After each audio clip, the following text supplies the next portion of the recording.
All right, let's jump right in. As we head towards a new year, that feeling of wanting to chase a big dream, it gets pretty loud, right? But what if the reason so many of our big goals just fizzle out isn't about hustle or effort, but about something deeper? It's about connection.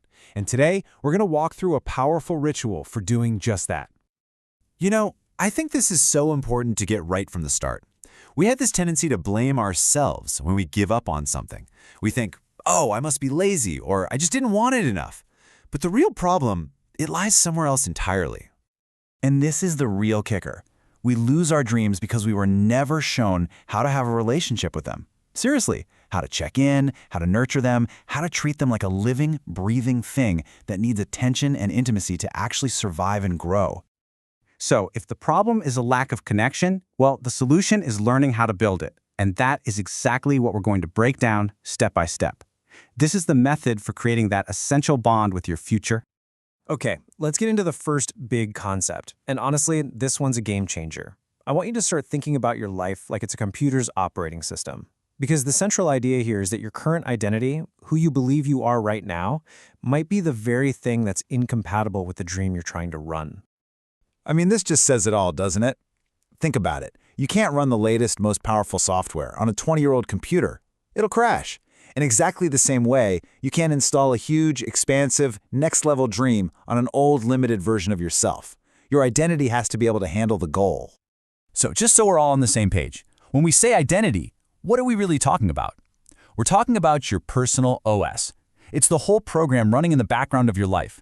All those default thoughts, your core beliefs, your daily habits, and the image you hold of yourself.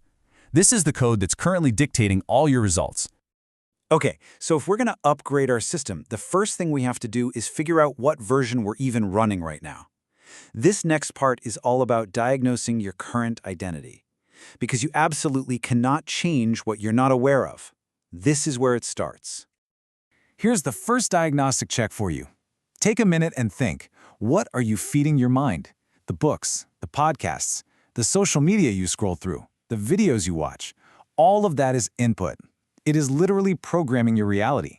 Is that input aligned with the dream you want to install, or is it keeping you stuck?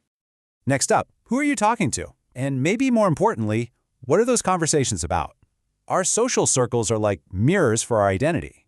Do your daily chats circle around problems and complaints? Or are they about possibilities and growth? That's a huge clue about your current OS. Now this one is really revealing. What are the tasks, the conversations, or the risks you consistently sidestep?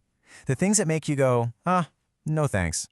Because often, the things we avoid are pointing directly to the limitations, the bugs you could say, in our current programming. And to wrap up the diagnosis, what possibilities do you not even let yourself think about? The ones that feel unrealistic or not for someone like me? This question reveals the deepest held beliefs of your current identity. That's the core code that is probably ready for an update. All right, diagnosis is done. Now it's time to shift from being an analyst to being an architect. This next section is all about consciously, intentionally designing the upgrade. It's about evolving into the version of you who can not only achieve your dream, but can actually hold on to it and sustain it. So how do you even start designing this? Well, here's a fantastic practical method. Find someone who has already achieved something similar to what you want. And listen, the goal here is not to compare yourself and feel bad, not at all. It's to observe and analyze their identity. Ask these questions to create a blueprint for your own upgrade. So once you have a vision for this new identity, the next step is to work on your thoughts. I love this idea of them being the guardians of your current life, because that's their job, right? To keep you safe, to keep you predictable, and to keep you exactly where you are right now. And this is just a brilliant illustration of the shift you need to make. Notice, you're not trying to jump from life is hard all the way to life is perfect and amazing. That's too big a leap. You'd never believe it.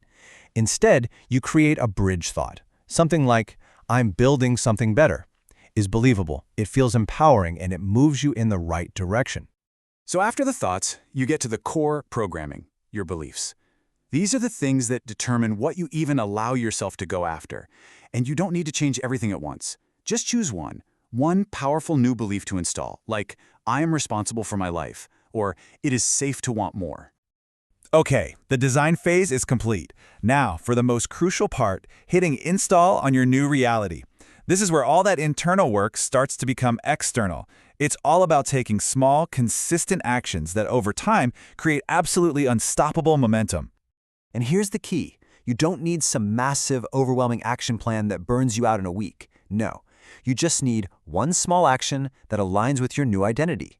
It could be as simple as reading 10 pages about your dream or watching one tutorial. The consistency is so much more important than the size of the action. We've now arrived at the very heart of this entire process.